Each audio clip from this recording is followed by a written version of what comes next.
కాదు. This paper is from 18th May 2023. 18 మే 2023. ఇందులో ఏం రాసిందండి? భాగ్యనగరంలో గలగల గోదావరి.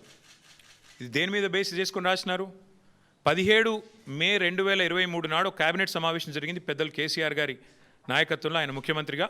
17 మే 2023 అందులో ఏ నిర్ణయం తీసుకున్నారు? భాగ్యనగరానికి, ఆ రోజు మూసీ ప్రాజెక్టు చైర్మన్గా పెద్దలు సుధీర్ రెడ్డి గారు, ఎల్బీ నగర్ ఎమ్మెల్యే గారు ఉన్నారు. ఆ రోజు ఏ నిర్ణయం తీసుకున్నామంటే, కేవలం 1100 కోట్ల ఖర్చుతో, కేవలం 1100 కోట్ల ఖర్చుతో కాళేశ్వరం ప్రాజెక్టులో ఉన్న కొండపోచమ్మ సాగర్. ఇక్కడ ఒక విషయం మిత్రులందరికీ మీకు అర్థం కావాలి. కేసీఆర్ గారు కాళేశ్వరాన్ని ఎట్లా డిజైన్ చేశారంటే, హైదరాబాద్ నెత్తిన, ఎందుకంటే హైదరాబాద్ మహానగరం భారతదేశంలో అల్టిమేట్గా రెండవ అతిపెద్ద నగరంగా మారబోతుంది. తప్పకుండా మారుతుంది. ఈరోజు జనాభా 1,20 లక్షలు కావచ్చు, భవిష్యత్తులో 3 కోట్లకు పెరుగుతుంది. అందుకే కేసీఆర్ గారు కాళేశ్వరం డిజైన్ చేసినప్పుడే రోజుకు 3 టీఎంసీల నీళ్ళు ఎత్తిపోస్తే భవిష్యత్తులో మనకు 1 టీఎంసీ నీళ్లు హైదరాబాద్కే అవసరం పడుతుంది.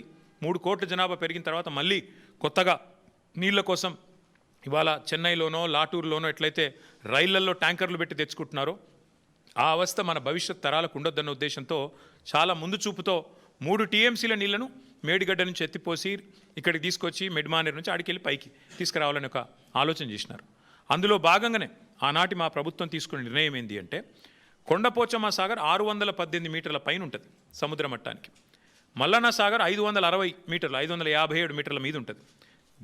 మన గండిపేట 540 మీటర్ల మీద ఉంటుంది. అంటే కొండపోచమ్మ నుంచి నీళ్ళు తీసుకుంటే 618 మీటర్లకు వెళ్ళి 540 మీటర్లకు తీసుకుంటే గ్రావిటీ ద్వారానే నీళ్ళు తెచ్చుకోవచ్చు పూర్తి స్థాయిలో. అంటే 618 మీటర్లకి నీళ్లు వస్తే కిందికి పోతాయి కదా, పడవ దిక్కు నీళ్ళు పల్లం దిక్కు పోతాయి కదా, అట్లా మనం తెచ్చుకోవచ్చు అనేది ఆ రోజు మా ప్రణాళిక.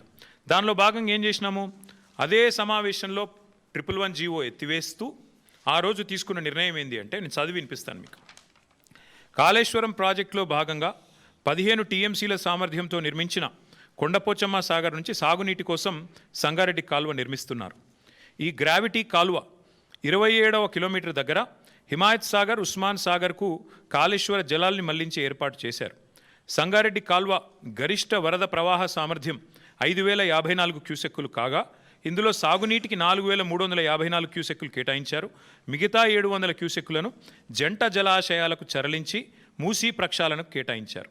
సంగారెడ్డి కాల్వ 27వ కిలోమీటర్ నుంచి మళ్లించే కాళేశ్వర జలాలని సమీపంలో ఉన్న రావల్కోల్ చెరువుకు తరలిస్తారు. అక్కడి నుంచి కాల్వ ద్వారా లేదా పైప్ లైన్ ద్వారా ముత్తంగి ప్రాంతం మీదుగా గండిపేట జలాశయానికి తరలిస్తారు. గండిపేట నుంచి జలాలు హిమాయత్ సాగర్కు వస్తాయి.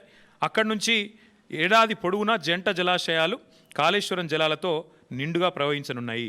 దీంతో పాటు ఇంకొక ముఖ్యమైన మాట, హుసేన్ సాగరు హైదరాబాద్ నడిబొడ్డున ఉంటుంది. హుసేన్ సాగర్ని కూడా ఎప్పటి నుంచో నడుస్తున్నాయి ప్రణాళికలు క్లీన్ చేయాలని.